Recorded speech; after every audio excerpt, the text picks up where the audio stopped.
విడుమొరటోడు అని వాళ్ళు వీళ్ళు ఎన్నెన్ని అన్న పసి పిల్లవాడు నవ్వాడు.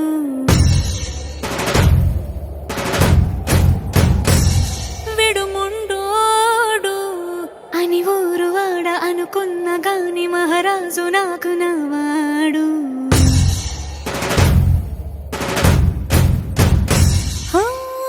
మాట పెడుసైనా మనసులో వెన్న రాయిలా ఉన్నవాడిలోన దేవుడెవరికి తెలుసును నాకన్నా.